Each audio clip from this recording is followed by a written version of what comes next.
Sambuddhassa Bhagavato Arahato Samma Sambuddhassa Namo Tassa Bhagavato Arahato Samma Sambuddhassa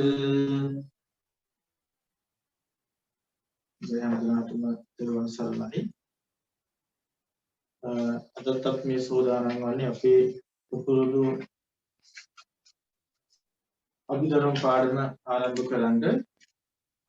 පසුගියදා අපි කතා කරලා අවසන් කළා මනසිත පිළිබඳව. රූපාවචර සිත් අරූපාවචර කියලා කියනවා.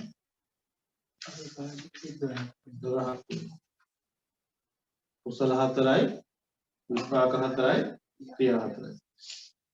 අද අපි ඉගෙන ගන්නවා මේ දැන් අපි සිත් කියලා තියෙන මේ වෙනකොට කාමාවචර සිත් කියලා 54යි.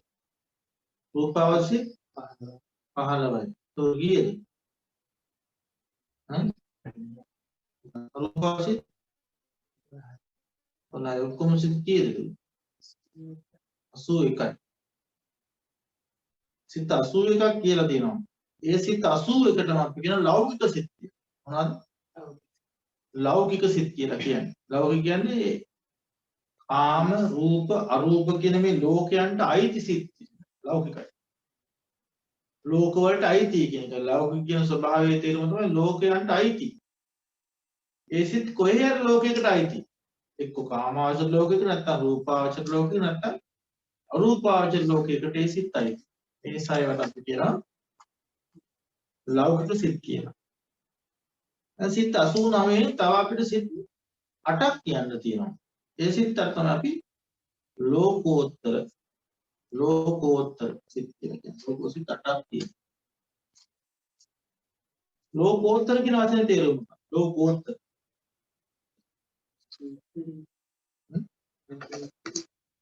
ලෝකෝත්තර කියන වචනේ තේරුම ලෝකෙන් ඈතර වූ කියන. කාම ලෝක වලින්, රූප ලෝක වලින්, අරූප ලෝක වලින් ඈතර වූ සිත් වලට කියනවා ලෝකෝත්තර සිත්. ඒ භූමියක් වශයෙන් හඳුන්වනවා කාමාවචර භූමි, රූපාවචර භූමි, අරූප ලෝකෝත්තර භූමි කියලා අපි කිව්වට භූමියකට අයිතියක් නෙමෙයි. ලෝකෝත්තර භූමියක් නැහැ. නිවන් දකින සිත් කිසිම භූමියකට අයිති නැහැ. නිවන කියන්නේ කිසිම භූමියකට අයිති නැහැ. ඒ සිත් වලට අරමුණු නිවන අරමුණු නිසා කිසිම භූමියකට ඒ සිත් අයිති නැහැ. ලෝකයෙන් ඈතර වෙනවා. කාම, රූප, අරූප කියන මේ සියලු ලෝක වලින් ඈතර වූ සිත් වලට අපි ලෝකෝත්තර සිත් කියලා කියනවා. නිවන් දකින සිත්. මේ සිත් පහළ වෙන්නේ කාටද?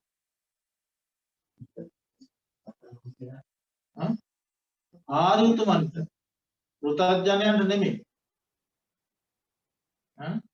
මේ සිත් පහළ වෙන්නේ ඔක්කොම ආර්ය උතුමන් වහන්සේලාට සිත් පහළ වෙනවා. ආර්ය කියලා කියන්නේ සෝවාන්, සකදාගාමි, අනාගාමි, අරිහත් ආදී මග්ගඵලලාභියන් තමයි ආර්ය කියලා කියන්නේ. ඒ ආර්යයන්ට පහළ වෙන සිත් 8ක් ඔය තියෙනවා. මේ සිත් වලින්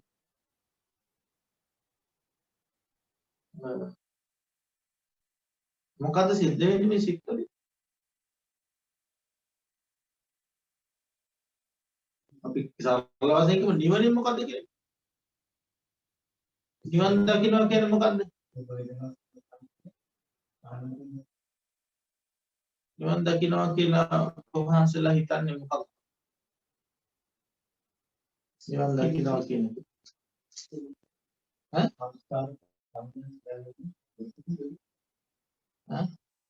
දැන් අපි නිවනක් දැන් මේ අත නිවනක් ප්‍රාර්ථනා කරනවානේ සම්මා බුද්ධ ශාසනයත් තුල. මහා සර්ව සම්පත්තිය ආපව මේ සර්ව සම්පත් සියලු දේ මේ අතහැර දාලා ඉවර වෙලා නිවන හොඳයි කියලා නිවන තරණ යනවා. නිවන අවබෝධ කරගන්න.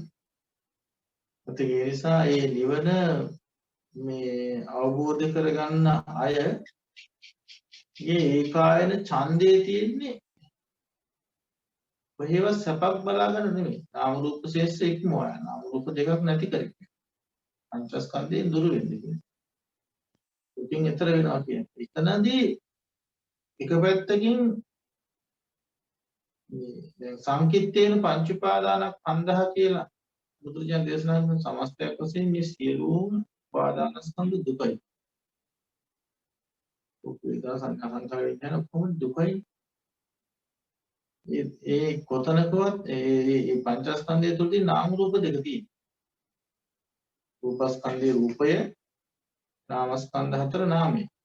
වේදනාදී නාමස්කන්ධ හතර නාමයෙන් වේදනා සංඛාර සංඛාර විඥාන නාමය. මේ දෙකේ පැවැත්ම මේ දෙක තමයි හැමතැනම ලෝකවල සැරිසරන්නේ. එක්කෝ නාමයේ සැරිසර නැත්නම් රූපේ නැත්නම් නාම රූප දෙකම සැරිසර. ඒක අපි ඉගෙන ගත්තනේ. ඒකෝකාර භව, චතුෝකාර භව, පංචෝකාර භව කියලා ඉගෙන ගත්තා. අන්න එතකොට මේ නිවන කියන ධර්මතාවය ඒවා සියල්ලගෙන් මිදුණා. පංචස්කන්ධ විමුක්තයි කියන්නේ. පංචස්කන්ධයෙන් වෙන් වෙච්ච තැන. පංචස්කන්ධයක් නැති තැන. මොන පංචස්කන්ධ රූපයක් නැත්තම් නාමයක් නැත්තම් ඒක තමයි නිවන කියලා. එහෙම එකට කැමති වෙන්නේ කවුද?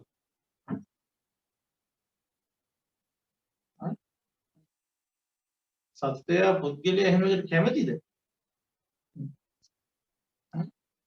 සිතක් නැත්තම් රූපයක් නැත්තම් ඒකට ඒ වගේ දෙයකට මොකක්වත් නැත්තම් පහන් දැල්ලක් නිවිලා ගියාන් පස්සේ ඒ පහන් දැල්ල ආයි කොහෙවත් ලෝකේ පිහිටන්නේ නැහැ. එතකොට මේ නිවන කියන ධර්මතාවය තුළ මොකක්වත්ම නැහැ. ඉස් දෙයක්. එතකොට ඒකට මේ ලෝකෙ මිනිස්සු කැමතිද? ඒකට කැමති වෙනවද කෙනෙක්?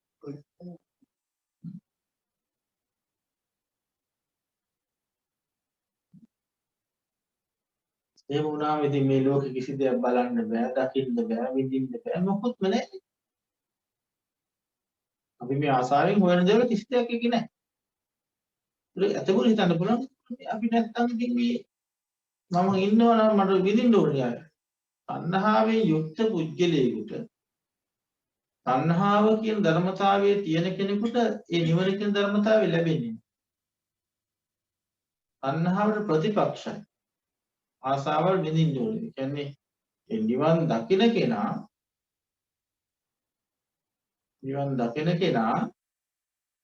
මේ කිසිම ලෝකයක් පිළිබඳ අපේක්ෂා කරන්න බෑ. මේ මනුස්ස දැන් සාමාන්‍ය දුප්පත් මිනිස්සෙක් ගත්තොත් අපි ඒ මනුස්සයා මොකද කරන්නේ? ඒ මනුස්සයා හිතන්නේ මොකක්ද? මේ ධනෙ දිනු කරන යා කොහොමද? පොහොසත් වෙන්න ඕනේ. පොහොසත් මිනිහෙක් වෙන්න. යාන වාහන තිබුණේ යාන වාහනයක් ගන්න හිතනවා. ඒක එතන සැපයක් තියෙනවා. ඒ සැපේ ඉන්න කෙනා තවත් සැපයක් බලනවා. ඒ සැපේ ඉන්න තවත් සැපයක්. මනුස්ස ලෝකේ ඉන්න කෙනා බලන දිව්‍ය ලෝකේ දෙවියෝ අතර ඉපදෙන. දිව්‍ය ලෝකේ කිය කෙනා හිතන බ්‍රහ්ම ලෝකෙ ඉපදෙනවා හොඳයි. කොහොම විහිරේ ලෝකවල කියලා ඉපදෙනවා හොඳයි. ඒ ප්‍රණීත සැපෙන් සැපේ අල්ලා භවග්‍රය දක්වා යන. ඒ භවග්‍රය දක්වා කියන නේව සංඥා නා සංඥා තර කෙනා වුණත් ඒ සැපේ අතරින් කැමති නැහැ. නාම රූප සැපේ. සැපේ අතරින් ඒතර සැපයක් තියෙන අප්‍රමාදී. නිදහස. කිස් බවක් තියෙනවා. ඒ සැපේ අල්ලගෙන භවරාගයේදී. එතකොට නිවන් දකින්නේ එතකොට ඒ වගේ අපිට මේ නිවන් දකින්නවා කියන ධර්මතාවය මේ දැන් උදාහරණයක් වශයෙන් මම පොන්චි දෙයක් කියන්නම් දැන් සැප සම්පත් ඔක්කොම තියෙන මිනිහෙකුට යාට ඔක්කොම තියෙනවා කෙනෙකුට මෙහෙම තියෙනවා කරදරයි යාට හරියට මේ යාට හැමදාම පීඩයි ලෙඩ රෝග අසනීප ප්‍රශ්න කරදර අනේ ඉක්මනින් මේකෙන් නිදහස් වෙන්න ඕන කියලා කැමැත්තක් තියෙනවනේ. එයාට නමුත් එහෙම කිසිම දෙයක් නැති.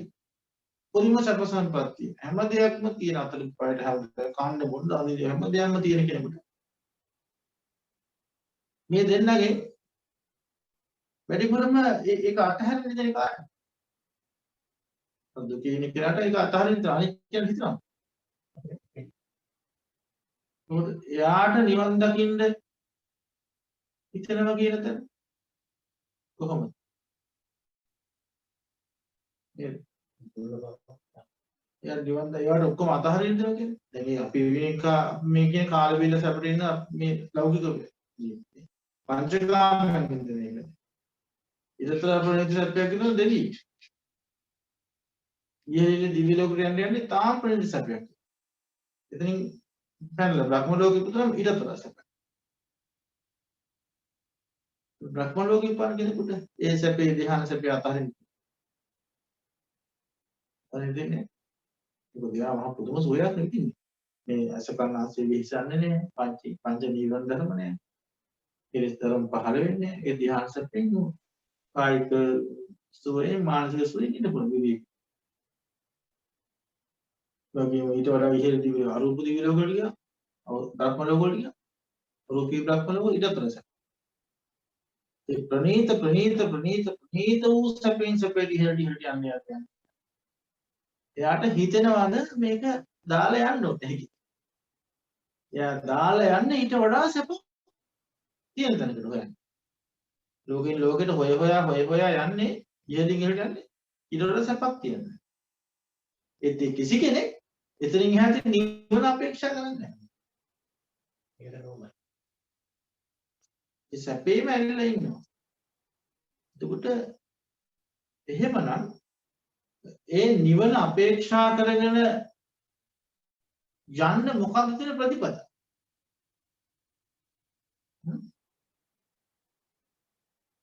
මොකක්ද අපි කරන්න ඕනේ එහෙනම්? මොකක්ද යාට වෙන්න ඕනේ? මේ දැන් කෙනෙක්ගේ ධ්‍යාන ලබ ඉහළට ගිහින් ප්‍රණීතන්ට ගිහිල්ලා ඒක අතහරින්න කැමති අතහරිනවා නම් මොකද්ද ලබන්න ඕනේ?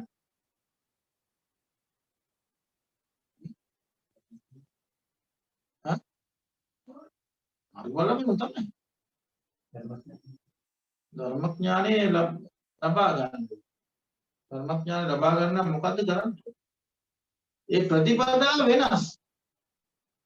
මම මේ කියන්න හදන්නේ මොහොතකට අවබෝධ කරගන්න හදන්නේ මේ දැන් බුදුදහමින් පරිබාහිර බ්‍රාහ්මණයෝ කියන තාපසවරු භාවනා කරනවා. බුදුජාන ඒ අබුද්ධෝත්පාද කාලේ. ඒ අබුද්ධෝත්පාද කාලේ භාවනා කරනකොට ඒ අයට තමයි අර සැප හොයා ඉහළට යන්නේ කියන්නේ. විමුක්තිය ලබනවා. කෙලස් විස්කම්බණය කර ඒගොල්ලෝ දිට්ඨ ධම්ම නිවන හැටියට හිතාගෙන ගන්න යන්නේ ඒගොල්ලෝ කියන මොකක්ද? ප්‍රණීත වූ සැපේ විඳ ඉහළට ධ්‍යාන අධ්‍යක් යනවා. ඒ ධ්‍යාන වලින් වලට මේ තියෙන සංස්කාර බොහොම ප්‍රබල. අනංජාපි සංස්කාර 16යි සංස්කාර. මහා කල්ප 84000ක විතර ඒ ධ්‍යාන සැපෙන් ඉන්නේ. කෙලස් තුනී කරලා තියෙන්නේ. මේ කෙලස් ප්‍රහාණය කරලා නැහැ. විස්කම්බණය කළා විතරයි. නමුත් කෙලස් එකක්වත් අතහැරලා නැහැ. අඩලා දාලා නැහැ. සමුච්ඡේදනය කරලා නැහැ. විස්කම්බණය කළා යටපත් කරලා තියෙනවා. විස්කම්බණය කියන තේරුමත් යටපත් කරලා ධ්‍යාන. මතු පිටින් හරිම පිළිසුදු රහතන් වහන්සේලා වගේ ඉන්නේ. යටපත් කරලා තියෙන කෙනෙක් යටපත් කරලා තියෙන කෙනෙක් සුද්ධත රූපිත ඒ ඔක්කොම කෙලස් කිව්වම උද්දච්ච කුච්ච විතර නෙමෙයි හැම කෙලෙසක්.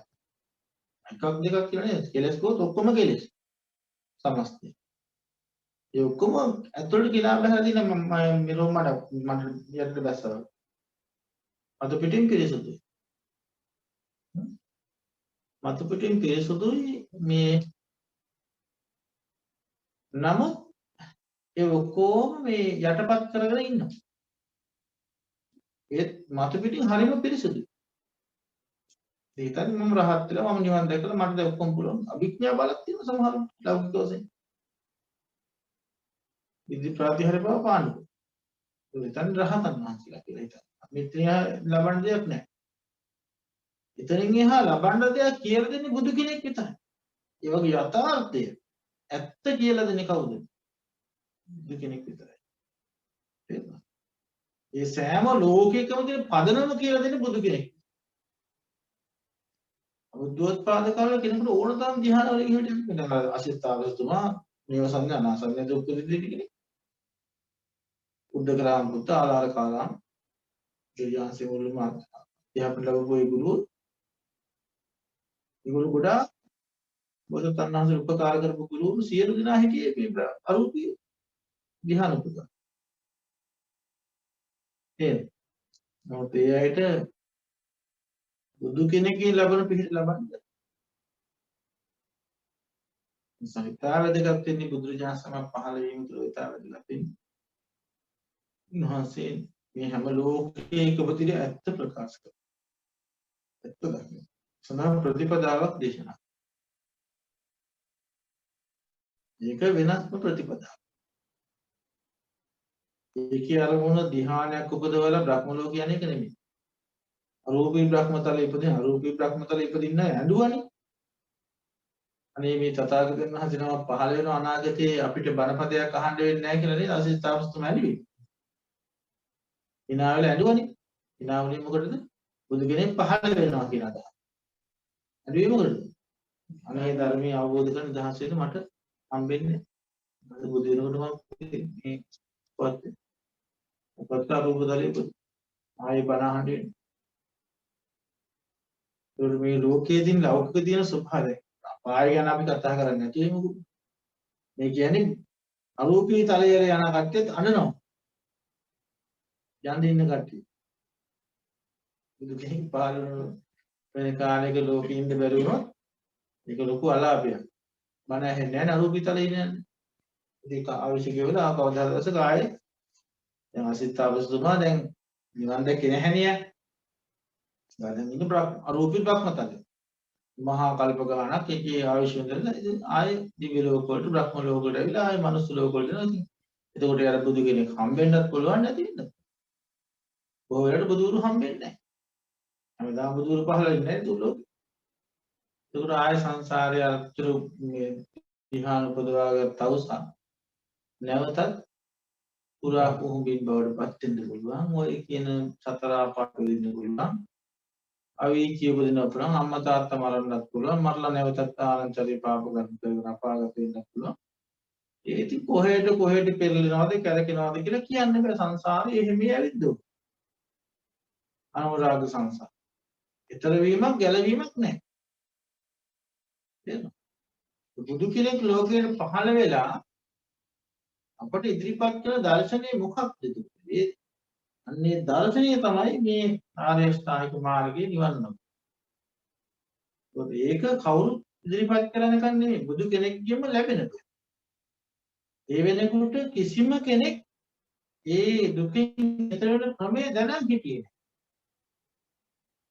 බුදුරජාණන් විතරයි ඉස්ලාම් මේක ජේෂ්ඨය හැටියට ලෝකයේ පළවෙනි කෙනා හැටියට මේ විතර කටුව පලාගෙන ආව කියලා කියන්නේ මේ නේද? ඉකිලියකට විතර එකක් තියන අය රකින්නවා. ඉස්ලාම් විතර කටුව පලාගෙන කඩාගෙන එළියට ආපු කුකුල් කටුවට කියනවා පළවෙනි අය. නැත්නම් ජේෂ්ඨයා කියනවා. ඔය ඉස්ලාම් ආපු කෙනා. ඉස්ලාමයේ ලෝකයේ තිබ්බ අවිද්‍යාව පටලේ බිඳලා ඒ උතුම් නිවන ස්පර්ශ කර නිවන අවබෝධ කරපු තථාගතයන්. සම්මා සම්බුද්ධයි. උන්වහන්සේට පුළුවන් ඒ නිවන් මඟ දේශනා ශාසනයක් ගොඩනගන්න. එහෙම වුණොත් අන්න ඒ බුද්ධෝත්පාද කාලයක තමයි මේ බුදුරජාණන් දේශනා දේමේ බික්කවේ උබුවන් අන්තේ මජ්ක්‍ධිමා පටිපද තථාගතයන් අභිසම් අන්ත දෙකට වැටෙන තුමම මධ්‍යම ප්‍රතිපදාවේ අභිසම්බුද්ධා සම්මා සම්බුද්ධත්වයේ සාක්ෂාත් කළා. අන්ත දෙකට වැටුන්නේ. අත්ති කිලමත්තාන යෝගයයි කාමසුඛල්ලිකාන යෝගයයි. අත්ති කිලමත්තාන යෝගයේ ප්‍රතිපදාවක් තියෙනවා. කාමසුඛල්ලිකාන යෝගයේ ප්‍රතිපදාව. මේ තියෙන ගැටීම් මන්ත්‍රය ඇලීම් මන්ත්‍රය තමයි කියන්නේ. ප්‍රතිපදාව. ඉත්තිකිලමතාන යෝගය කියලා කියන සාකල් දුක් දෙනවා. දුක්ඛෝ අනරියෝ අනත්ත සංහිත. ඒක දුක් ප්‍රතිපදාවක්. අනාර්ය ප්‍රතිපදාවක්. අනත්ත සංහිත ප්‍රතිපදාවක්. ඊට පස්සේ කාමසුකල්ලිකාණ යෝගය කියන්නේ සැපයෙන් නිවන් දකින. සැපයෙන් දුකින් අවසන්. ඒ අන්තේ ඇලීම් තියෙන. අරගේ ගැටි. ඒක කියනවා හීනෝ ගම්මු පෝතුල්ජනිකෝ අනරියෝ අනත්ත. හීනයි ග්‍රාම්‍යයි පුතග්ජනයන්ගේ වැඩ මේ අනාර්යයි අනර්ථ සහිත. නින්දා කළේ කයින් කරන්නේ.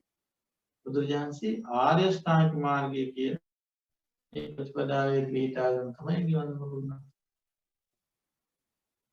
එහෙනම් මේ ලෝකෝත්තර සිත් උපදවන්න පුළුවන්කම තිබෙන්නේ ඉන්නේ මේ නිවන් මාර්ගය යන කෙනෙක්. බුදුරජාණන්සේගේ ප්‍රතිපදාව මොකද්ද? ආර්ය අෂ්ටාංගික මාර්ගය. ඒකට අපි කියනවා මැදුම් පිළිවෙත. මැදුම් පිළිවෙත දන්නවනේ? මැදුම් පිළිවෙත. පොඩ්ඩක් මැදුම් පිළිවෙත ගැන පොඩ්ඩක් කතා කරමු. ඉතින් මේක හොඳයි කතා කරන්න එක. නේද?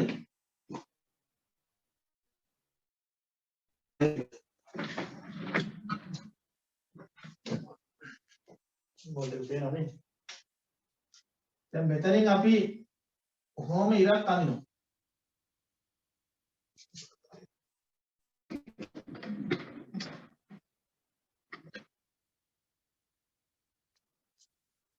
මේ එකාන්තයක් මේ අනිත් අන්තය. මේ එක පැත්තක තියෙන අස්ත කියලා මතාන්නේ. මෙහෙට යන්නේ අත්ත කියලා මතාන්නේ.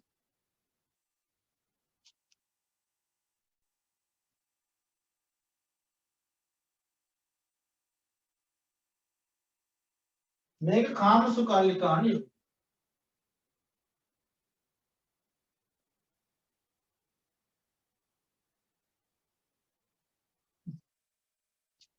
මේ අන්තය අන්ත කියලා මතානවා කියලා කාමසුකල්ලිකාණිය. මධ්‍ය ප්‍රතිපදාව. මෙතන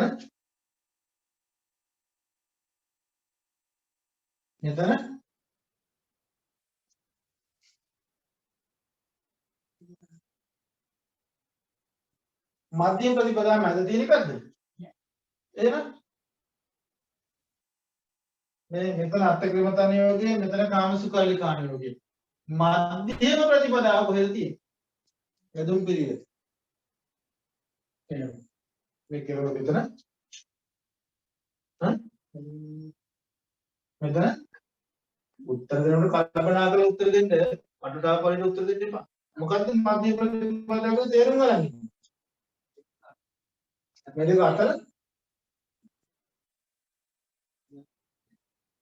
ඒ කතන්දර විස්තර කරන්න ඕනේ නැහැ. මං කියන්නේ මේකේ මැජික් පිළිවෙත කොතනද තියෙන්නේ කියලා. මේ මැද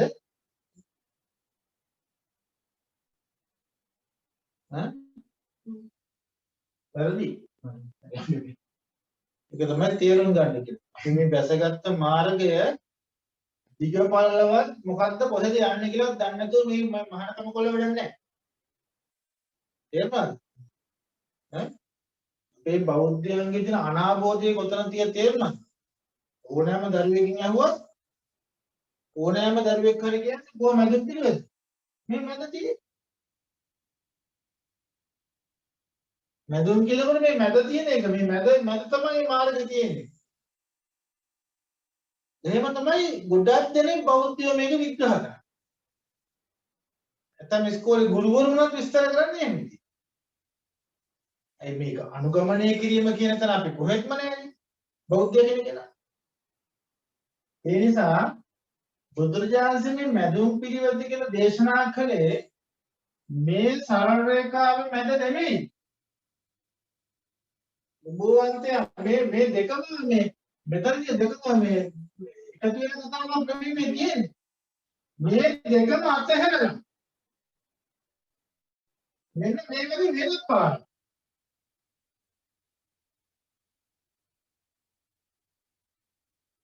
මේ දෙකේ කියන්නේ බෑනේ.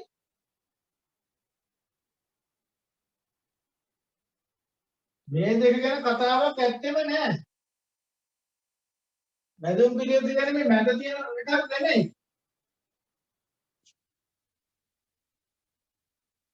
මේක එකපාරක්. මේක දිහා බලුවොත් මේ දැන් අපි හිතමු දැන් හැමතැනම දෙපැත්තක් තියෙනවා. රැය කිව්වොත් දවල්. දැන් මේ නිවන ගැන හොඳට ගැඹුරින් මේ කියන්නේ. හරි? මේ හොඳට තේරුම් ගන්න ඕනේ. ඒක තේරුම් අරගෙන ගන්න නැතුව ඔළුවට එන දේ කටට දේ කියන්න එපා. එහෙම වුණොත් අපි මෝඩකම් ප්‍රදර්ශනය වෙනවා හොඳට. කල්පනාවෙන් නෙමෙයි ඉන්නේ කියලා හොඳට තේරෙනවා. මොකද අපි හරියට ඒක තේරුම් ගන්න. දැන් නිවන කියන ධර්මතාවයේ පිළිබඳ මේ බෞද්ධයන්ට පොඩ්ඩක්වත් දැනුමක් නැහැ. ඇත්තම කතාව.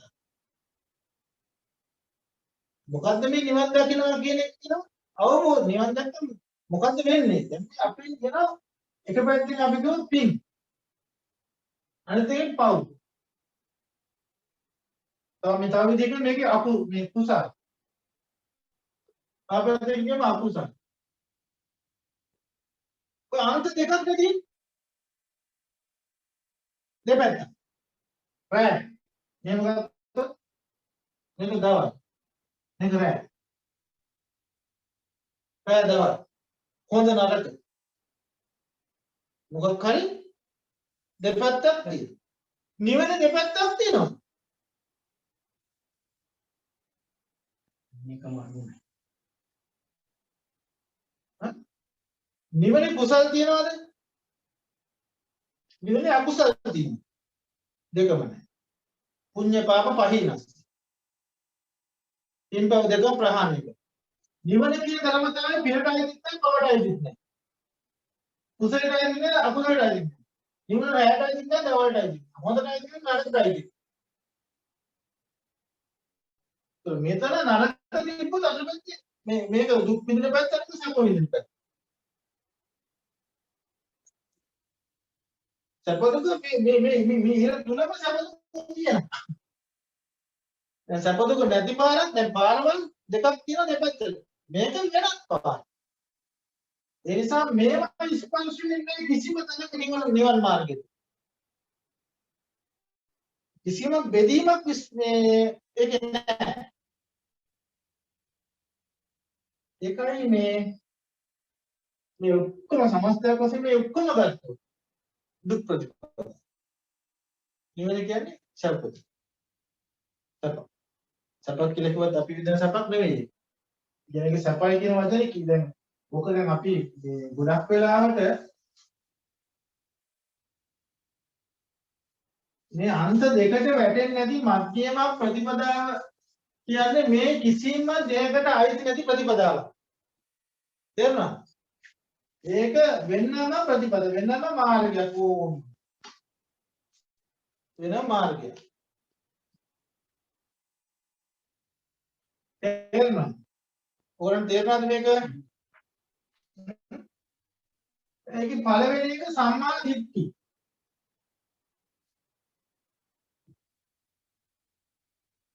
සම්මා දිට්ඨි. ඊට පස්සේ මොකද්ද? සංකල්ප.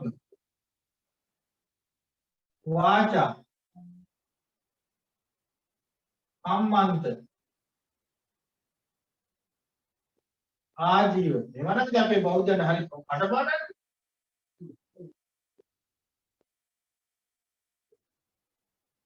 මේවා කියයි මේ නිවන් දැක්කා වගේ කියයි මේ. නේද? විරව වගේ ආර්ය අෂ්ටාංග මාර්ග කටපාඩම්. ඈ? දැන් මම ප්‍රශ්නයක් අහනවා.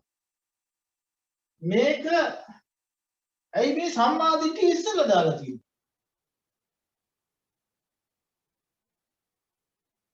දැන් මේකේ අවසාන ප්‍රතිඵලය සමාධිය නම් මෙතන අපි වර්ග කරමුකෝ. මේකට අපි කියනවා ප්‍රඥා කියලා. මේ තුනට අපි කියනවා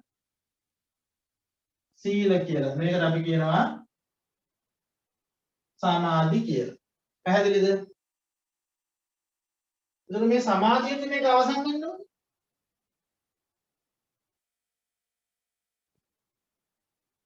අන්තිම සමාධිය ලබන්නේ අන්තිම ලබන්නේ ප්‍රඥා නේද? අපි ලබන්නේ අතර සෝවාන් මාර්ග ඥානයි, සකදාගාමී මාර්ග ඥානයි, අනාගාමී මාර්ග ඥානයි, අරියත් මාර්ග ඥානයි, ආසවක්ෂ ඥානයි. අන්තිම ලබන රහත් වෙනවා. නේද? බුදුරජාණන් සමාධියකින් බුදු වෙන්නේ නැහැනේ. ප්‍රඥාවෙන් මාර්ග ඥානයකින් බුදු වෙන්නේ. ඥානය කියන්නේ මේකට. එහෙනම් ඇයි ඒක ඉස්සෙල්ලා දාලා තියෙන්නේ?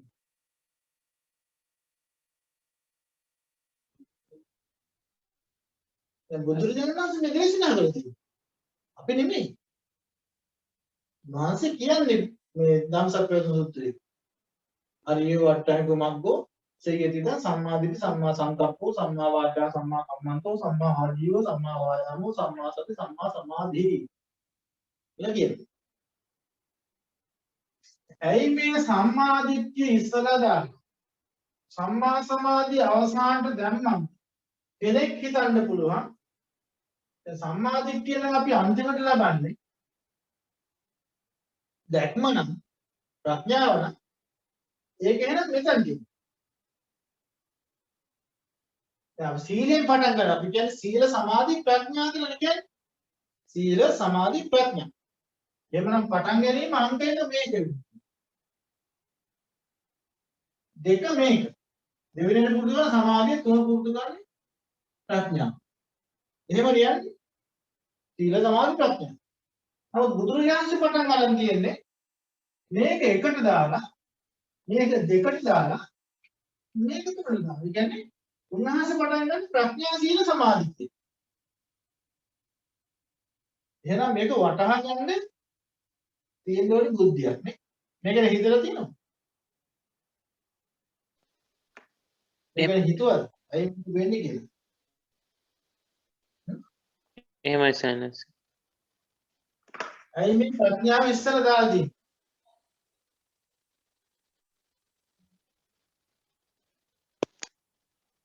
දන්න කෙනෙක් කතා කරන්න කමන්නේ ප්‍රශ්න අහන්න. අවතර සයන්ස්.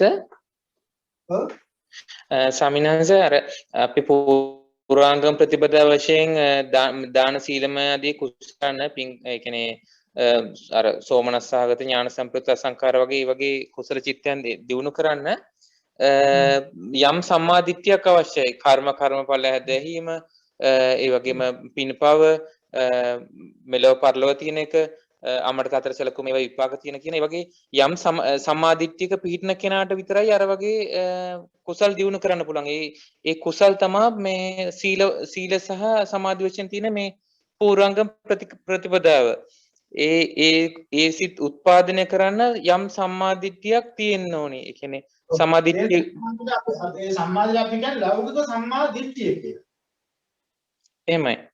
ලෞකික සම්මාදිට්ඨිය තමයි පටන් ගැනීමේදී. මොකද දැන් මම අර කලින් කිව්වනේ දැන් අර තාපසවරු භාවනා කරනවා. ඒගොල්ලෝ සමාධිය මුල් කරගෙන භාවනා කරනවා. ඒගොල්ලෝ නිවන කියන අපේක්ෂාවක් නැහැ. ඒගොල්ලෝ සමාධියයි ගරුකට භාවනා කරනවා. ඒකෝට ඒගොල්ලෝ සම්මාදිට්ඨියෙන් පටන් අරගෙන නැහැ. දැන් මේ නිවන මාර්ගය යන ආර්ය ශ්‍රාවකයෙක් එයාට ඕනි මොකක්ද? දුකට හේතුවක් දුක නැති කිරීමක් දුක නැති මාර්ගය අවබෝධ කරගන්න. එතකොට මේ සම්මා දිට්ඨිය කියන සීලේ පතිත්ථාය නරෝ සපඤ්ඤෝ. සපඤ්ඤෝ නරෝ සීලේ පතිත්ථාය.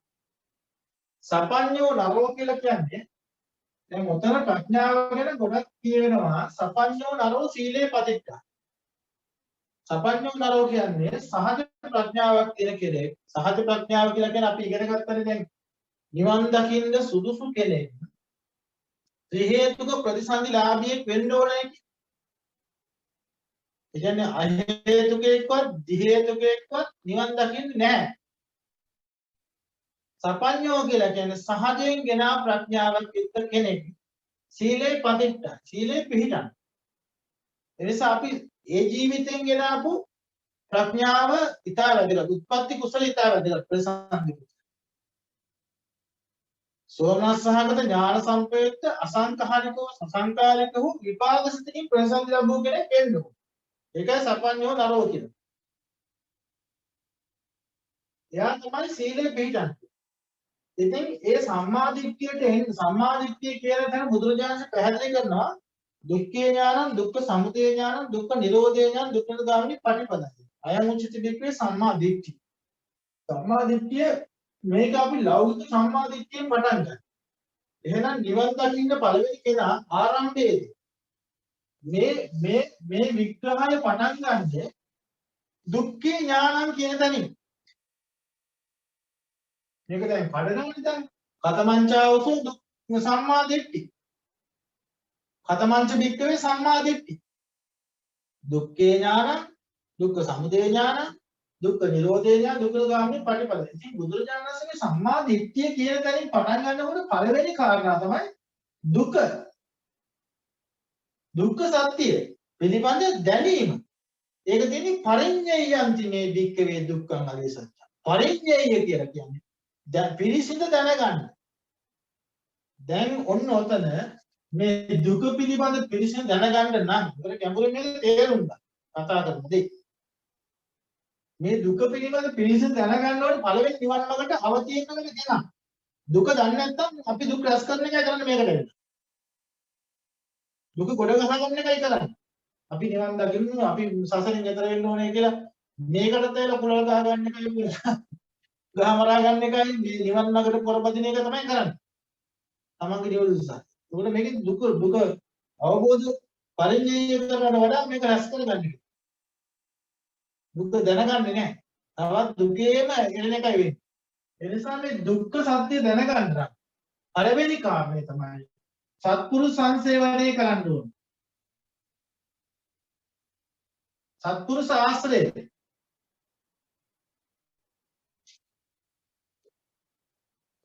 සත්පුරුෂ ආශ්‍රය කරන්න. සත්පුරුෂයන් වහන්සේලා කල්යාණ මිත්‍රයෙක්. මේ සත්පුරුෂයා කියන්නේ නිවනට අනුශාසනා කරන කෙනෙක් ඈ. නිවන් මාර්ග දහම් මාර්ග හොඳ දේ කියලා දෙන ගැඹුරු දහම් කතා කරන කෙනෙක් වෙනවා. පියෝචකර භාවනිය වත්තාච වචනක්කම ගම්භීරංච කතං කත්තා නොචට්ටානේ නියෝජි. එනවා. පියෝචකර භාවනිය සීලාදී ගුණේ ප්‍රියමන සත්පුරුෂයාගේ ලක්ෂණය කියන්නේ. පියෝචකර භාවනිය අපි අසුරු කරන නිවන් දකින්න සත්පුරුෂයා කල්යාණ මිත්‍යා ගුරුවරයා වෙන්න පුළුවන්. අපි නිවනම කියා දෙන කෙනා වෙන්න පුළුවන්. පියෝචකර භාවනිය සීලාදී ගුණේ ප්‍රියමනාප. යා සිල්වත් කෙනෙක්. ගරු භාවනිය ගරු සම්භාවනියයි.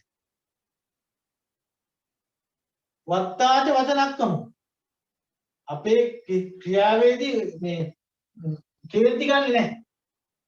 නපුරු වචන ඉවසන සුළුයි. නපුරු වචන ඉවසන සුළුයි. වත්තාච වචනක් ගම්භීරංච කතං කත්.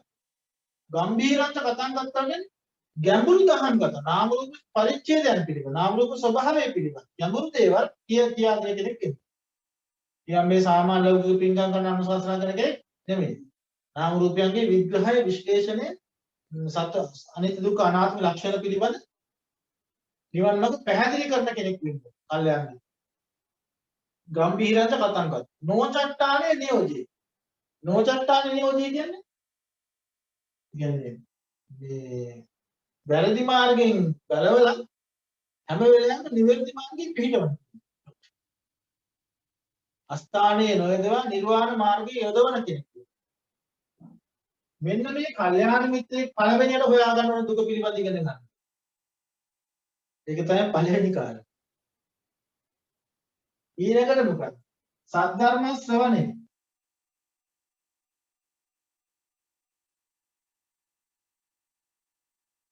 දෙවෙනි කාරණා.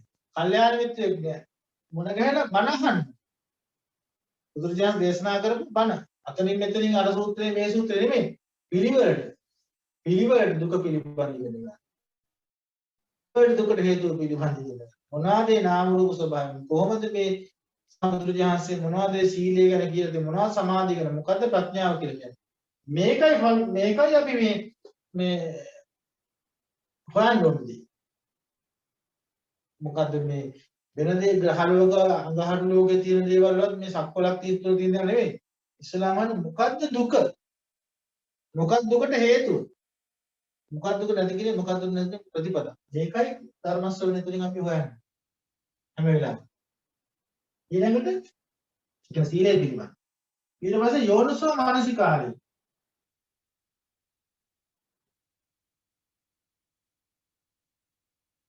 යෝනිසෝ මානසිකාරය කරන්නේ.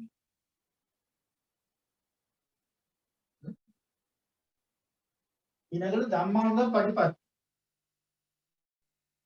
දැන් අපි සීලාදී ගුණය හැම වෙලාවෙම ඉක්මලා ඉන්න ඕනේ.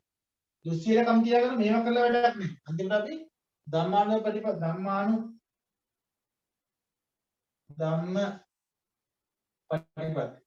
මෙන්න මේ කාරණා හතර අපි අනිවාර්යයෙන්ම මේ පුහුණු කරනවා. මේකෙන් අපි සිල්වත් වෙනවා. මේකෙන් අපිට යහපත් කල්පනා. මේකෙන් අපිට තියෙන සුතමේ ප්‍රඥා. මේ දෙකෙන් අපිට ඇති වෙන දේ තමයි මේ සත්පුරුෂ ශාස්ත්‍රය සද්ධර්ම ශ්‍රවණයෙන් ඇති වෙන දේ තමයි සුතමේ ප්‍රඥා. ඒක අපි කියන්නේ සුතමේ ප්‍රඥා.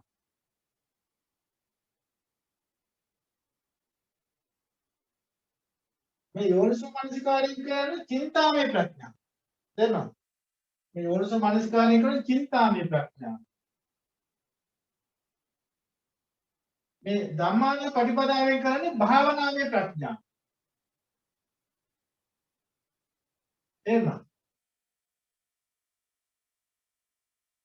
භාවනා කරන මෙතන. අපි මේ සමාධිය කියන මෙතන එනකොට දුක පිළිබඳ සුතමේ ප්‍රඥාවක් ලබන්න. මොකක්ද දුක කියලා කියන්නේ? තේරෙනවද?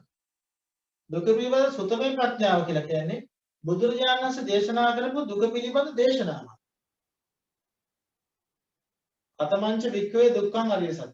ජාතිපි දුක්ඛ, ජරාපි දුක්ඛ, ව්‍යාධිපි දුක්ඛ, මරණපි දුක්ඛං එහෙම කියනවා නේද? එහෙනම් මේ දුක පිළිබඳ අපි ඉගෙන ගන්න. සංකිට්ඨේන පංච උපාදානස්කන්ධා දුක්ඛ. සංකිට්ඨේන පංච උපාදානස්කන්ධ කොටින්ම කියනවා පංච උපාදානස්කන්ධේම දුකයි. දැන් මේ ඔක්කොම කියන්න බෑනේ මාත්‍රකාවට. අපිට ඕලාරිකව දැනන ටික කිව්වා. ජාතිපි දුක්ඛ, ජරාපි දුක්ඛ, ව්‍යාධිපි දුක්ඛ, මරණපි දුක්ඛං, අප්පිය සංපයෝගෝ දුක්ඛ, පිය විප්පයෝගෝ දුක්ඛ, යම් පිච්ඡනව තම්පි දුක්ඛං, ශෝක පරිදේව දුක්ඛ දෝමන සුපායාසාපි දුක්ඛ. ඒ ඔක්කොම කියලා මේ ඔක්කොම කියලා ඉවර කරන්න බෑ මේ දුක කියන කතන්දරේ. ඒ අවිචී පටන් භවග්නේ කෙලවර දක්වාම තියෙන දුක. පංචස්කන්ධයක් යම් තැනක තියෙන ස්කන්ධ ස්වභාවයක් මේ විශ්වයේ කොතනක හරි තියෙනවා නම් මේ සැරිසරීමක් තියෙනවා නම් ස්කන්ධමය ස්වභාවය. ඒක දුකක්ම තමයි. ඒ නිසා ඒක හැම දුකක්ම කියන්නේ කියොත් එහෙම ඉවරයක් නේ. කියලා ඉවර කරන්න බෑ. එහෙනම් බුදුරජාණන්සේ සංසේපෙන් කොටින්ම කියනවා. දෙලින්ම කියනවා. මේ පංච උපාදාන ස්කන්ධයක් යම් තැනක තියෙන සියල්ල දුක. දැන් එතකොට දුක්ඛ සත්‍ය ගැන අපි හිතනකොට දැන් ඒ ටික අපි ඉගෙන ගත්තට පස්සේ අපි දැන් චින්තාමය නුවණින් මේ චින්තාමය නුවණින් දුක්ඛ සත්‍ය පිළිබඳ හිතන්නේ. මොකද ජාති දුක කියන්නේ? අතීතේ ජාති දුකක් තියෙනවා.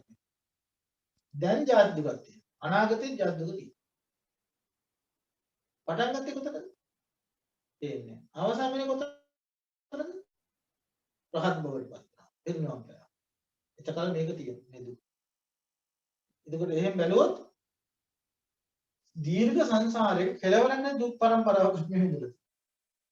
ව්‍යාධි දුක, ජරා දුක, මරණ දුක ඒවල පේනවා. පේන්නේ. ඈ මේ කෑම්බීම හොයන දුක, කෑම්බීම පිළිවෙල කරන දුක, කෑම්බීම කන දුක, ඇඳුම් පැළඳුම් හොයන දුක, ඊවල දොරවල් හදා ගන්න දුක, ස්වභාව ධර්ම ඇති වෙන දුක, වේදනා, සතර අපාය දුක, දොරනේ ඇස්පිලං ගහන එක පව උස්මාගෙන ඉපා නාම රූපයක් ඇතිවීම නැතිවීම පව අඳුර උදේවයි දක්වාම දුකයි නෙමෙයි. මේ කේස් ලෝමිය සම්මස්නහල දුක, අතපය කන්නාසාර ටික දුකයි.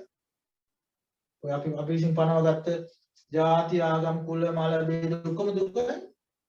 ඒ නිසා කොච්චර මිනිස්සු දුක් විඳිනවද? ඒ පාදා ඒ මම අහවල් ජාති, මම අහවල් කුලේ, මම අහවල් පරම්පරාව. තමන් පිළිබඳ ඇති කරගත් දුක, තමන් පිළිබඳ ඇති කරන වැරදි දෘෂ්ටි මේ සමස්තය ගැන කල්පනා කරලා බැලුවොත් අපි සංසාර එක පැත්තකින් මේක සංක්ෂේප කරන්න පුළුවන් මේ විදිහට. මේක සංක්ෂේප කරන්න පුළුවන් මේ දුක සංක්ෂේප කරන්න පුළුවන් අපිට මම කොයි කවර කලයක හරි කියන්න බෑ අපි දන්නේ. සංසාරයට බැසගත් දහසක් තියෙනවා. තියෙනවා නම් අපි කියන්න බෑ මේක අන්තයක් නෑ අනවරද්දයි. එතන ඉඳලා අවසානයේදී පිරිනිවන් පාලා ස්කන්ධයන් පරිනිර්වාණයටපත් වෙනවා. එතෙක් මොකද තියෙන්නේ? දුක. තේරුණානේ? ඒකත් දුක. ඔන්න එක විදිහට දුකක් අපි පැහැදිලි කරගන්න. මේ ජීවිතේ ප්‍රසන්න චිත්තේ ඉඳලා චුති චිත්තේ දක්වා යන දුක. චිත්තක්ෂණ පාසාම ස්කන්ධයන්ගේ විපරිණාමය. ඒ දුක. තේරුණා නේද? ඊළඟට භවයන් ගැන කතා කරනවා. යටම තියෙන අවීචිය. උඩම තියෙන නේව සංඥා නා සංඥායද. මේ සියලු භවයන් දුකයි. එරනේ සියලු භවයන්ගේ තියෙන ස්කන්ධ ස්වභාවයන්, මේ ස්කන්ධ ස්වභාවයන් සියල්ලම දුකයි. සැපක් ඇති තැනක් කියන්නේ. සැපක් ඇති කවදද?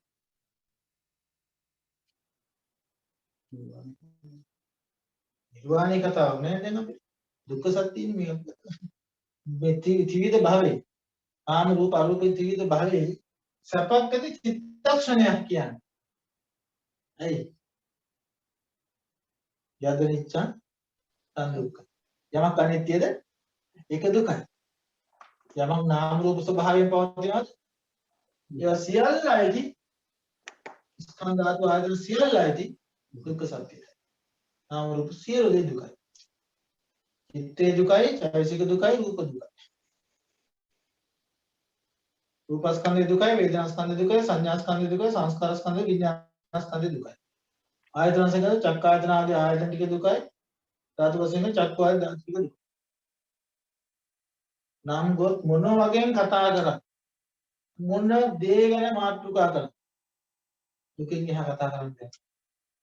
නිවනෙන් මෙහා කතා කරන්නේ නිවන කියන එකම ධර්මතාවය හැර සියලුම ප්‍රඥාප්තිය සියලු. දැන් තේරෙනවද? එතකොට ඔන්න ඔය දුක පිළිබඳ අවබෝධයෙන් යුක්ත කෙනෙක් තමයි නිවන පටන් මේ ඇති කරගන්නේ මොන ඥානයේද? සුතමේ හා චින්තාමේ ඥාන. භාවනා කරන පටන් ගත්තේ. මේ සුතමේ හා චින්තාමේ ඥානෙ ඉතලා කල්පනා කරලා අපි සම්මා දිට්ඨි ප්‍රඥාවෙන් හිතන්න ඕනේ. ඉස්ලාම ගුරුවරයෙක් ඇසුරේ ඔය නාම රූප මේ අභිධර්මයේ අපි ඉගෙන ගන්න. මේ දුක තියෙන නාම රූප ටික අපි ඉගෙන ගන්න. මේ හිත චිත්තක්ෂණ චෛතසික ඒ සම්ප්‍රයෝගය ඒ වගේ තියෙන මේ එක එක කෘත්‍යයන් එක එක ස්වභාවයන් කෑලි වල කඩ මේ සත්ව සම්මුතියක් අපි අල්ලන් ඉන්නේ. සත්ව සම්මුතිය අල්ලන් ඉන්න තමයි අපිට දුකක් තේරෙන්නේ නැත්තේ. මම ඉන්නවනේ. අර කෑලි වල කඩලා මේ සිතක් ගානේ කඩලා රූපයක් ගානේ කඩලා මේ ඔක්කොම විශ්ලේෂණය කරලා බැලුවට පස්සේ තාම මේ ඇති දෙයක් නැහැ. එහෙම ඉගෙන ගන්න බෑ. ඉගෙන ගන්න දු කොහොමද කරන්නේ? ඒකනේ අභිධර්ම ඉගෙන ගන්න. මේ නාම රූපයන්ගේ ස්වභාවය හොතල කෑලි කඩලා වෙන් කරලා දැනගන්න කියන්නේ ඒක. එහෙම දැනගත්තට පස්සේ යාට මේ දුක මොකද්ද කියන තේරෙන්නේ. නාම රූප පද්ධතියක් අපි අදගෙන යන්නේ. එතකොට අන්න ඒ අවබෝධය සුතමේ ප්‍රඥාවෙන්, චින්තාමේ ප්‍රඥාවෙන් අර්ථවත් වෙනවා. ඒ දැක්මට අපි කියනවා සුතමේ ප්‍රඥාවෙන්, චින්තාමේ ප්‍රඥාවෙන් දියුණු කරගත් දැක්මටයි අපි ලෞකික සම්පත්තිය.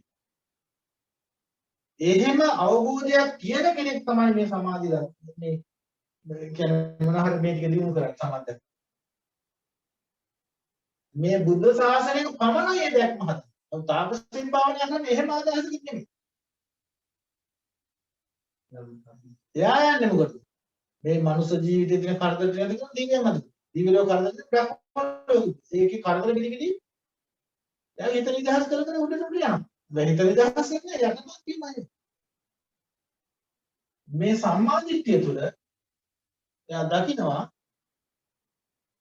නේව සංඥා නාසංග ස්කන්ධ හතරක්. ඒ සත්පුජ්‍ය ස්වභාවයෙන් තොරයි. සිතත් තමන්ගේ අනාත්ම සංකල්පනා මුල් කරගෙන. ත්‍රිලක්ෂණයට අනුව ඒගොල්ලෝ කල්පනා. පංචස්කන්ධය ස්කන්ධ පරම්පරාවට. මේ පුද්ගලයෙක් කියන සම්මුතියක් නැහැ. මමත්වේ නැහැ. සක්කාය දිට්ඨිය නැහැ. එහෙම තොරව මේ නාම රූප පරම්පරාවක් මේ සත්පුජ්‍යල ස්වභාවයෙන් තොරවයි මේ නිවන් දකින්න යන කෙනා මේ අදහස් කරන්නේ හැමදාම. මම මගේ කිව්වොත් ඒක නිවනට ප්‍රතිපක්ෂයි. මම කියලා කෙනෙක් හදා මම නිවන් දකින්න ඕනි මමම කියලා තදින් උපාදාන වෙච්ච නිවන් දකින්න බෑ.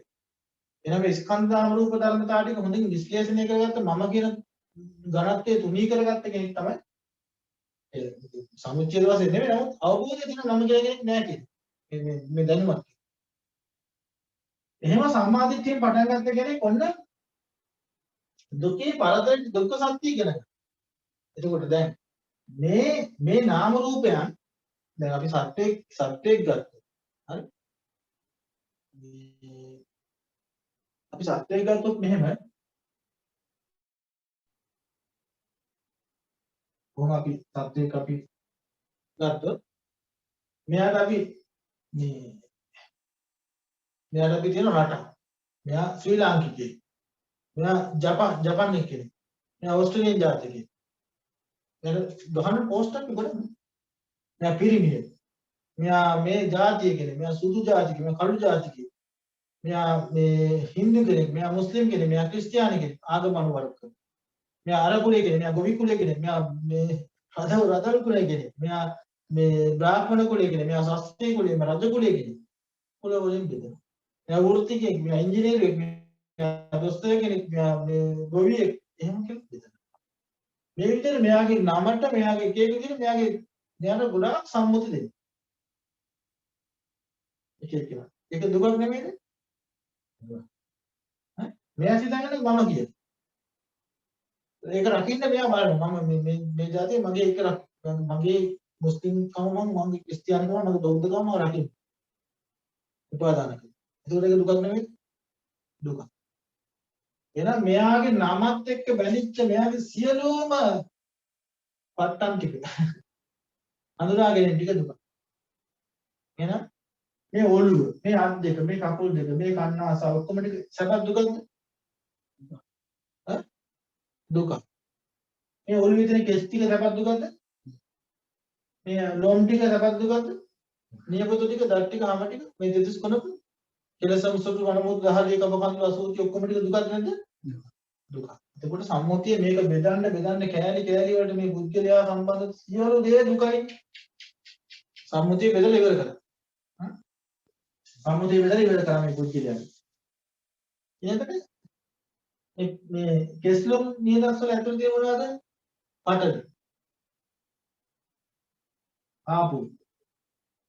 තේජෝ.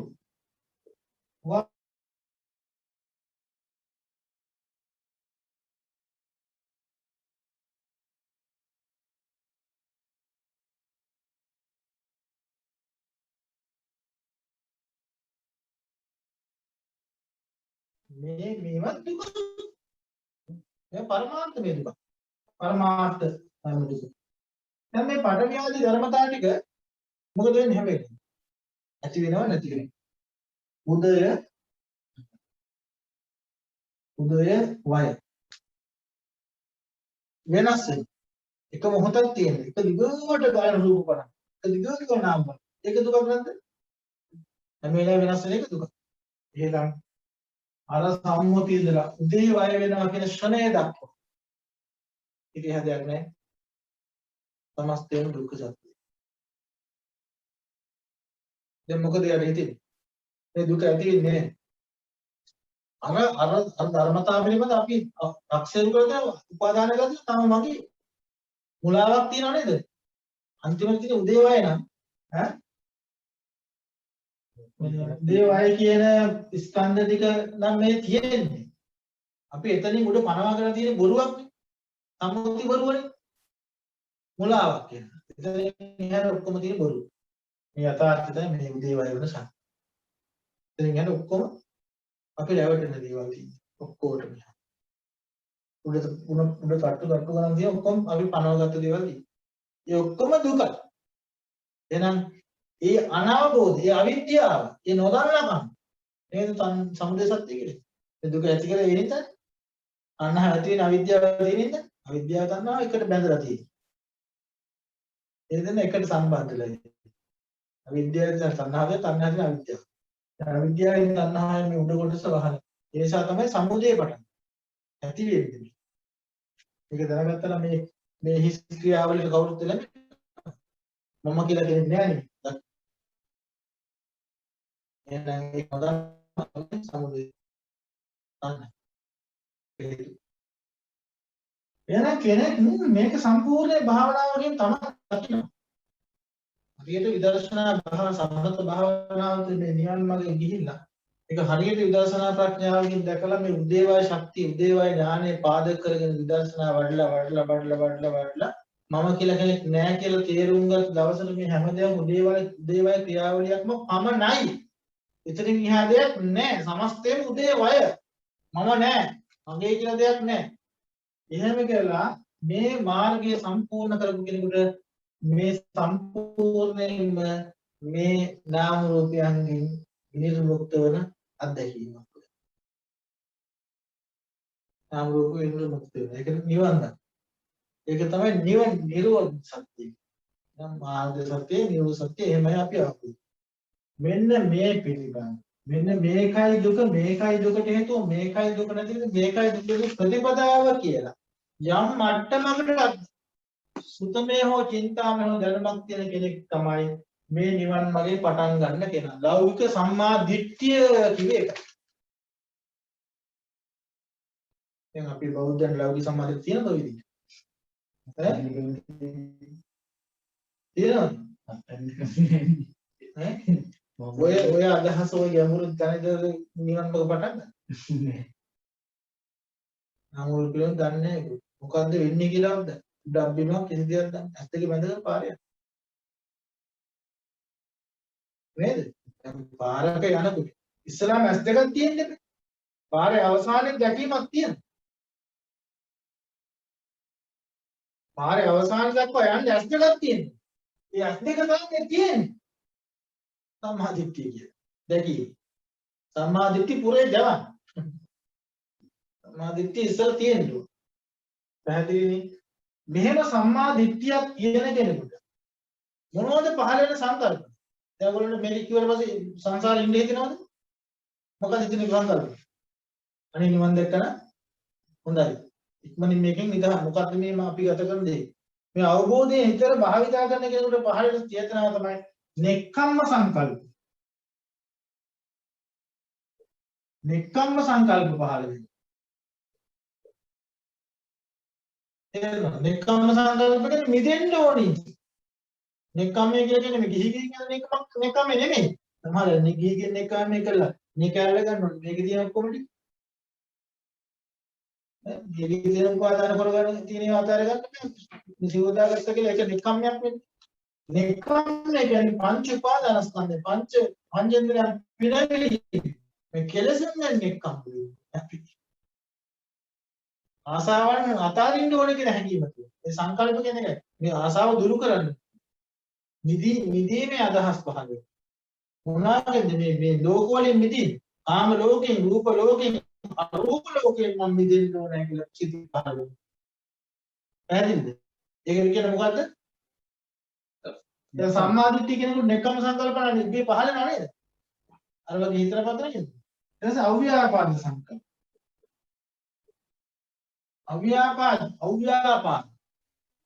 අව්‍යාපාද සංකල්ප කියන්නේ මෛත්‍රී සිතේද. කොහොමද මෛත්‍රිය පහළ කරගන්නේ?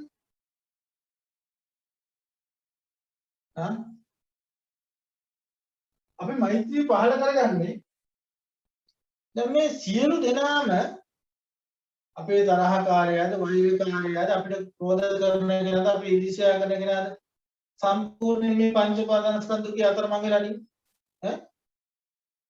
වැඩිපුරම දුක් විඳින අපිට වෛර කරන කෙනා අපිට උදව් කරනවා. අපිට වෛර කරන කෙනානේ. අපි යාට වෛර කරන්න කිව්වොත් එහෙනම් අපි සම්පූර්ණ විකෘති ප්‍රතිපදාවකට යනවන්නේ ඒක. අර මිනිහා දුක රැස් කරන අපිට වෛර කරන අපිත් එයාට එක්කම දුක ගොඩක් එයාට එක්කම රැස් කරගෙන අපායනවා දෙන්න.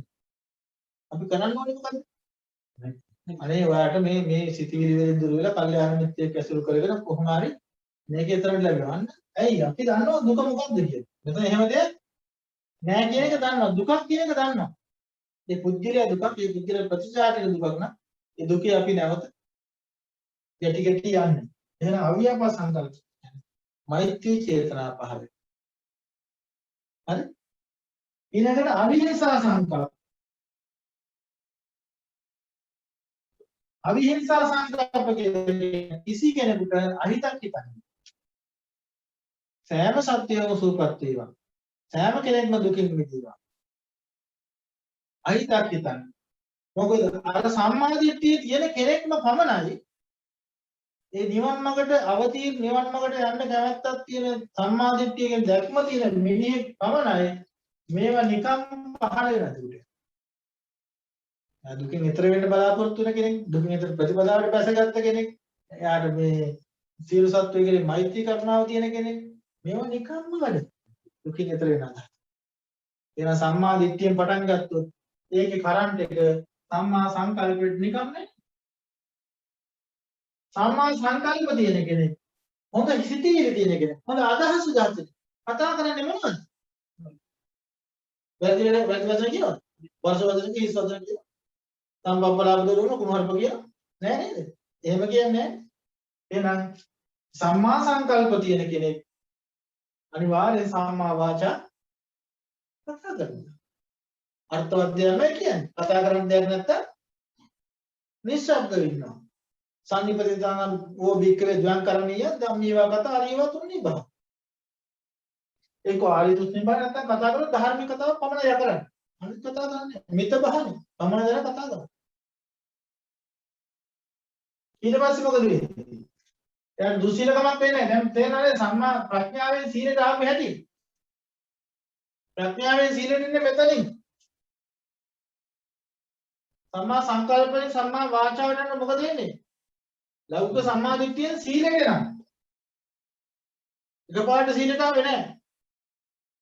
සීලේ පදිත්තාය නරෝ සපන්. මේ ප්‍රඥාවෙන් සීලයට ආවේ දැන් මොනවද? එතකොට සම්මා වාචා වගේම සම්මා කම්මන්ත එහා වැඩි ක්‍රියාවන් කරන්නේ ප්‍රාණඝාත ආදී ක්‍රියාවන් කරන්නේ නැහැ. සම්මා ආජීවක. ඒකත් ඒකෙන් කොටසක්. වැඩි ජීවනෝපායන් ජීවත් වෙන්නේ නැහැ. මේ සත්තු මරන්නේ නැහැ, මස් මාංශ වේදම් කරන්නේ නැහැ, දහි දස් වේදම් කරන්නේ, අවිරාවද එළඳා රසාවල් බොහොම අධාර්මික රැකී ආරක්ෂාවන් කරන්නේ නැහැ. කරත් ඒක ධාර්මිකයි, ඒක ධර්මී බවක් තියෙනවා. හොරකම් මරකම් කරන්නේ. ධාර්මිකයි. යහපත් ජීවනෝපාය.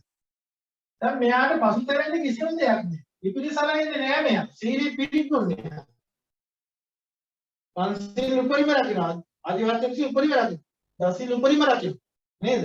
එතකොට එයාට මේ කියන සීලේ පිළිපොළ. සීලේ පිළිහිදලා යනවා. මේකේ තව තියෙනවා. මේ සීලේ කොටස් තව තියෙනවා. ප්‍රාතිමෝක්ෂ සංවර සීලය තා හොඳින් රකින්න ටික. ඉන්ද්‍රිය සංවර සීලය අසකන්නාසේ දිය ශරීරය තා හොඳින් රකින්න. ආජීව පාරිශුද්ධ සීලය. දැන් වැරදි ජීවන පායක් කරන්නේ නැහැ. ප්‍රත්‍ය සංවේශ සීලය කියන්නේ සිව්පස ප්‍රත්‍යක්ෂා කළයා මේ චතු පාරිශුද්ධ සීලය තා හොඳින් ආරක්ෂා. ඒකට යාගේ අත්‍යවරම ඉතා හොඳයි. ඒක ප්‍රඥාවෙන් ශක්තිමත්. ප්‍රඥාවෙන් ඔසවලාගෙන ඉන්නේ සීලය. ප්‍රඥාව පූර්වාංගම සීලයක් අරගෙන. තේරෙනවද? නිවන් මාර්ගට ප්‍රඥාව මුල් වෙච්ච සීලයක් රකින්න ඕනේ අපි. ඊළඟට දැන් සීලයේ පිළිපොන් කෙනෙකුට නම් එයා භාවනා කරන සමත කර්මස්ථාන වලින් සම්මා වායාම උපන්න අකුසලයක් තිබුණා ඒකෙන් එහෙම භාවනාව ඉදිරි කරන භාවනාවේ අපි ඉන්නකොට නූපන්න අකුසල උපන්න අකුසල ප්‍රහාණය වෙනවා. නූපන්න අකුසල නූපදන. උපන්න කුසල වර්ධනය වෙනවා. නූපන්න කුසල ඉපදෙනවා. ඔය කාරණා හතරම සම්මා වායාම කියනවනේ. දැන් අපේ හිතේ භාවනා කමටහනට අපි ගත්ත ගමන් ආනාපාන අරමුණට අපි ගත්ත ගමන් අකුසලයක් තිබුණා මොකද වෙන්නේ? උපන්න අකුසලයක් තිබුණා කමටහන ආපුවම එයා යන්න ඕනේ. ඒක උපන්න අකුසලේ දුරු වෙනවා. ආනාපාන තියෙන අලුත් අකුසල එනවද? නෑ. එහෙනම් නූපන්න අකුසල ඉපදෙන්නේ නැහැ. ඒතකොට අපි දැන් ආනාපාන ඉන්නකොට මොකද? මේ ආනාපාන දිගින් දිගට වඩනකොට මොකද? උපන්න කුසලයේ තව තවත් දියුණු වෙනවා. ඒක අලුතෙන් මොකද වෙන්නේ? අන්තිම කුසල් සිත් ඇති වෙනවා. ඔය හතරම සම්මා වායාම. භාවනා කමටහන් තුන හතරම සිද්ධ වෙනවා. ඊළඟට සම්මා සති හැම වෙලාවෙම සිහියෙන්. කාය කායන් පස්සේ වේදනා වේදනා පස්සේ චිත්ත චිත්තන් පස්සේ කියන විදිහට සතිපට්ඨාන සූත්‍රය කියන්නේ සතිය සිහියෙන් කියනවා. සිහියෙන් යුක්තව භාවනා කමටහන වඩනකොට යාගේ සමාධිය ප්‍රථම ධ්‍යාන ආදී සමාධි ලැබෙනවා. මේ සමාධිය මේක ඉවර වෙන්නේ නැහැ. ඒ යම් කිසි මට්ටමක උපචාර සමාධියක් හෝ අර්පණා සමාධිය කියන්නේ ධ්‍යාන සමාධියක් උපදවාගත්ත කෙනෙක් විදර්ශනා භාවනාව එතන සම්බන්ධයි.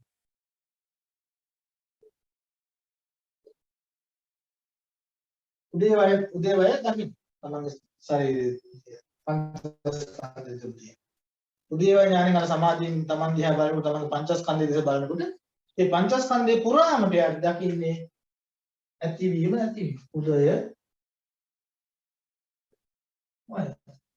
උදේවය ක්‍රියාවලිය හොඳටම දකිනවා. අපි මොහොතකම මේ ක්‍රියාවලිය දකිනවා. සමුදය ධම්මානුපස්සීව, වය ධම්මානුපස්සීව, සමුදය වය ධම්මානුපස්සීව තම දකිනවා. එතකොට යාට මේ සත්‍ය සංඥාව හැදලා ඒ තුලින් යාට විකටම මේක පුරුදු වෙනකොට මම කියන ස්වභාවය දකින්නම නැති වෙනවා. විකට මේක හිතේ භාවිතා යාට මේ නාම රූප ධර්මයන් තා හොඳින් තේරුම් අරගෙන පැහැදිලි වෙලා ප්‍රදාව තුලින් යා සෝවාන් ආදී මාර්ග ඵලයට. එතකොට මේ පස්වෙනි අවස්ථාවේ මාර්ග චිත්තක්ෂණය ලැබෙන මේ අංගනික අපිට ලෝකෝත්තර සම්මාදිට්ඨිය. ලෝකෝත්තර මාර්ගය. ඒ සිතේ පහළ වෙන ලෝකෝත්තර සම්මාදිට්ඨිය. ප්‍රතිපදාව තුල පහළ වෙන්නේ අපිට ලෞකික සම්මාදිට්ඨිය. පූර්ව භාග ප්‍රතිපදාව. දැන් පැහැදිලි නේද? සෝවාන් මාර්ග ඵලයටපත් වෙන්න මේ ආර්යසත්‍ය මාර්ගය තුල අපි කොහොමද කටයුතු කරන්නේ? සීල සමාධි ප්‍රඥා කියන එක තුල ප්‍රඥා සීල සමාධි හැටියට ඇවිල්ලා අන්තිමට ප්‍රඥාවෙන් අවසන් වෙන්නේ කොහොමද කියන එක පැහැදිලි වෙනවද? ඒ ආර්ය අෂ්ටාංග මාර්ගය ගැන කතා කරලා අවබෝධයේ තේරුම් ගන්න පුළුවන් නේද? හා? එහෙනම් අදට ඔය මොනවද දැනගන්න තව ප්‍රශ්න මොකක්ද තියෙනවද? මේ පින්නතුනි අපි අහන්න.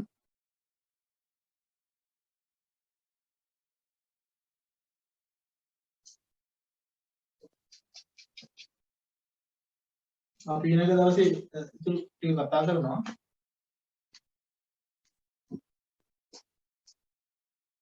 මොකද ඔබට අහන්න තියෙනවා. හොඳ අද අපි දවසේ ලෝකෝත්තර සිත් පිළිබඳව මේ කතා කළේ.